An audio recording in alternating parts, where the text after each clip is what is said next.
G'day mate and welcome to Industries of Titan with me, Jetty, and today I want to talk to you about resource processing. Resource processing is going to be critically important in your Industries of Titan playthrough. Processing all those level 1 materials into level 2 and into level 3 is easy enough. You just got to have a decent layout or a decent blueprint to get that done. And this is what I want to present to you guys. My, well, very, very simple, fits inside a nice small factory. Level 1 into level 2 processing and level 2 into level 3. Now, the first question you're going to have for me is, Jenny, how do I put this together? And that's exactly what we're going to do. We're going to be putting this together. Now, before we get into that, I do want to ask one little favor. Can I please just borrow like? I'd just like to borrow like. I'd like to borrow it now. By all means, you don't find that layout useful, you think you have something better, by all means you can have your like back, but in the meantime, can I just borrow it for a little bit? All right, we need to build a processing plant. So for every, processor, or material processor, we need to have a input, we also need to have an output, we also need to have an employee module, and optionally a waste module. And the only advantage of having a waste module is they just don't dump the trash literally on the floor. It's in a box and then they can come take it out of the box and move it to somewhere else rather than having to vacuum it up off the floor. So we were going to start with a mineral input module right here, and it's one tile up from the edge of the map and hard up against the other edge, and beside that we want to put a waste module right here. With those, we're going to put in a level 1 processor. I like to rotate this around twice, just so the arrows point towards the output. That's the only particular reason. An employee module, we need to rotate that around and we need to connect that into the same processor. Finally, we need an output module, which we're going to put in here. Now, that gives us our first basic module, but it doesn't give us power. To get power, we need to put a relay in this very corner here. And then right beside that, I'm going to put in the energy bridge because it sort of fits in there. With those done, I want to add in storage. I want to add in a storage either side of the input module. Also add in a waste receptacle just so they have somewhere to dump the waste. Last thing we're going to do is we're going to add a large storage module right here so we can have somewhere to output our materials, our level 2 materials. All right, with our first little module done, we need to have the employees come get this built, preferably. Okay, and oh, there we go. So that's our mineral input, that's our level 1 processor, which is facing towards the output. That's our output.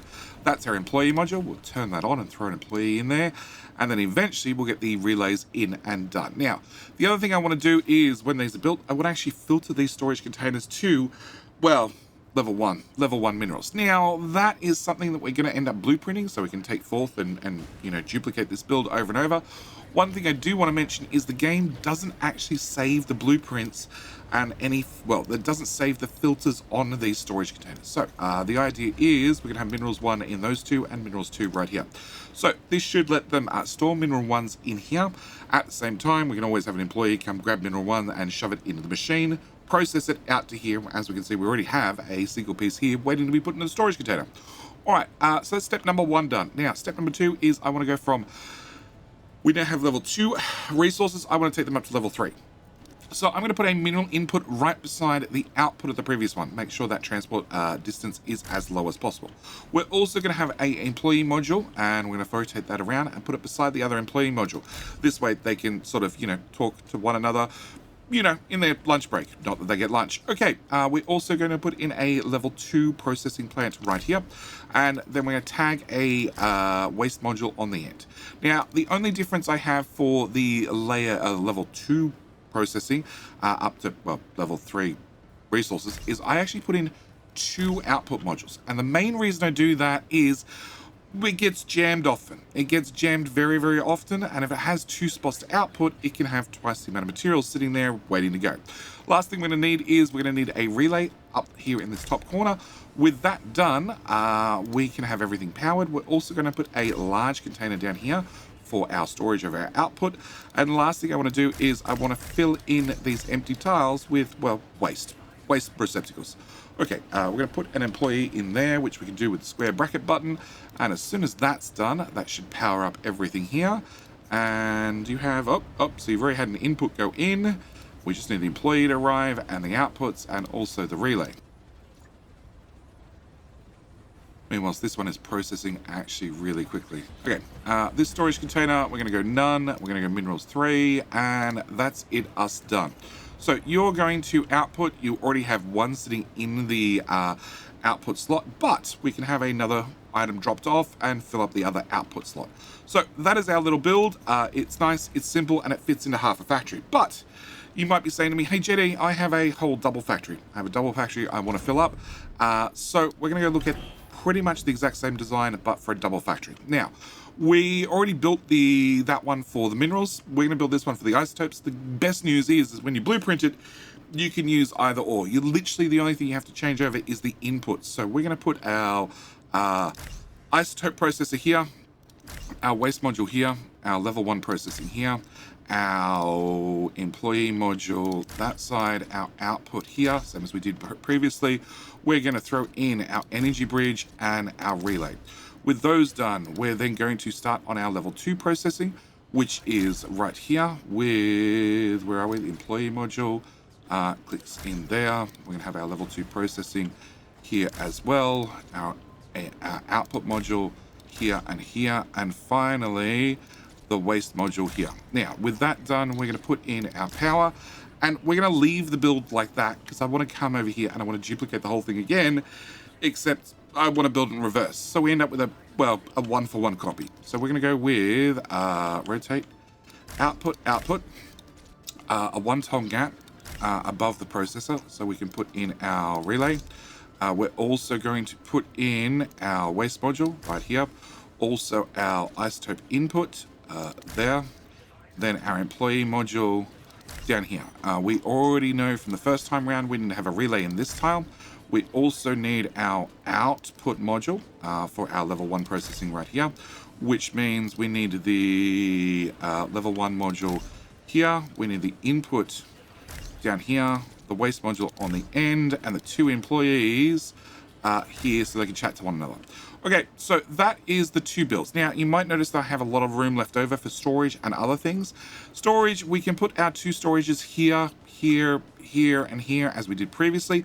The only things that I like to change up this time around, as we look at the power relay, is I have a habit of filling in some of these tiles with batteries. So we can see right here in the middle, because I don't need to have a bridge in the second one, because we already have a bridge in the first one, I throw a battery in here instead. Same with up here. I throw in a battery up here and a battery up here, and no, not that one. Cancel. And not that one. Cancel. All right, I put a battery up here. Down here, I have a habit of putting a battery here, here, and here, just because we might as well have some sort of battery storage. Even if it isn't a factory, that's perfectly fine. We're also going to put in our little storage here, here, here, and here for our isotopes. We have some dedicated room for waste receptacles. We also, I still do want to have large storage. Difference is I'm going to put it over here, and it's going to go in the same place up here. And where's our power grid again? We can see we have some area isolated by the power grid here, but if I put that there, we can then put in a battery plus another battery, and we have some blank area down here that is absolutely useless, except we don't have power. It's not covered by the power grid down here, but it is still fine as storage. Now we can put in a medium container if we want. The other thing I like doing is just putting in fuel tanks, because, you know, storing up some fuel never hurt. Never, ever, ever hurt. And then power grid, this has some power coverage, but honestly not a lot. So I tend to put storage down here along with making sure we do put in some waste receptacles, because every single time we process an isotope, a mineral, from one level to the next, it does create one piece of waste at the same time. So you're going to be constantly producing waste inside. Oh, I missed that tile there. And I also missed that tile. You're going to be constantly producing waste inside these buildings, and it needs to go somewhere. If you have those waste receptacles, at least locally, it means that somebody will come and empty your waste module and at least put it into a waste receptacle, or they'll actually take it, you know, directly to be burnt off. You always have the option of, rather than putting in a waste receptacle, if you want to go through the hassle of, well, building them and filtering them, you can put down normal storage and just click all to make sure you store waste. Got to remember that a normal storage container holds 12 items, whereas the waste receptacle holds just waste, but it does hold 15 items. So they are your two choices. And also the best thing about this particular build is we pop out to above and we upgrade you and we upgrade you. We can just lay these one on top of one another. So I tend to build my factories with my, well, resource processing right beside my smokestacks because, well, my smokestacks are generally beside storage. So that's generally where both the waste goes and also the minerals that haven't been processed yet. Also means that, actually we'll come into our first one and we will blueprint this very quickly. I'll just pick a random one and we're going to go mineral processing, save blueprint. And we'll come into here and we'll go straight to level 2. Building blueprints. We'll scroll down to the one I just built and apply that blueprint. Done. Now, I didn't mention before, if you want to swap this over from mineral processing to isotope processing, you could take 2 separate blueprints, or you can literally change the 2 inputs. So with a change of the input there and a change of the input there, this is now doing mineral processing. It's that quick to change from one to the other. Same applies to this factory. If we come in here and I blueprint buildings, and we'll just go to mineral processing. I can call it the exact same because it really doesn't matter, because when it comes to, no, I need to go to the second level. When it comes to the blueprints, it's the building blueprints are applied to each different layout of a factory. So a tier 1 factory that has 10 by 10 tiles is entirely different from a tier 2 factory, which has what, 10 by 22 tiles? 10 by 22 tiles, which is different from a HQ, which is 8 by 8 tiles. But with that done, we're going to build one of these. Now, you can build this all from materials 1, or a mix of materials 1 and 2, or just materials 3. There's only a couple of things you want to do out of materials 3, and that is the expensive ones, being the storage containers, also the level 2 processor. Most of the rest of it you're going to build from probably tier 2 minerals, being the level 1 processor. Also each of the output modules cost 5 minerals each. So again, it's something you generally want to get out or built with the tier 1s, tier 2s rather. And if we cancel that, and we change those over for mineral, and mineral, that is, well, this one's doing isotopes, in and done, and as we can see, it is output module full. That's perfectly fine. It is full on resources. One thing I should mention very, very quickly, and this comes down to pathfinding for the lovely people. If you can get a direct path from one side of the building to the other, that is definitely ideal. Now, as you can see, we have a bit of a zigzag here. That's perfectly fine. Also, that people are not terribly smart and have a habit of trying to walk around the building clockwise no matter what. In fact, they'll highly preference walking around clockwise rather than doing a whole lot of other things. Don't question it, the pathfinding is perfect in this game. Alright, but with that done, we can see that the first level was doing mineral processing, this one, isotope processing, I'm sorry, and this one is doing mineral processing, and that is our 2 blueprints. Our 2 blueprints in and done, one for a double factory, one for a single factory. Always the advantage of a single factory means you can bury it, whereas the double factory you can't, but the double factory does have a couple more tiles, which, as you can see, I filled in with, well, batteries and fuel storage and other things that hopefully your factory will get some use out of. Anyway, with all that said, this is where I'm going to leave this particularly short video. As always, thank you guys for watching. Do hope you've enjoyed. If you want to see more Industries Titan tutorials, tips, tricks, all this sort of stuff, also half a dozen layouts for different things, being power, fuel storage, fuel grid generation, that sort of stuff. Also housing. I'll be covering that in a couple of upcoming videos. So by all means, if you'd like to see those, by all means, click the subscribe button. But with all that said, thank you guys so much for watching. Do hope you've enjoyed, and I'll be seeing you on Titan. All right, bye.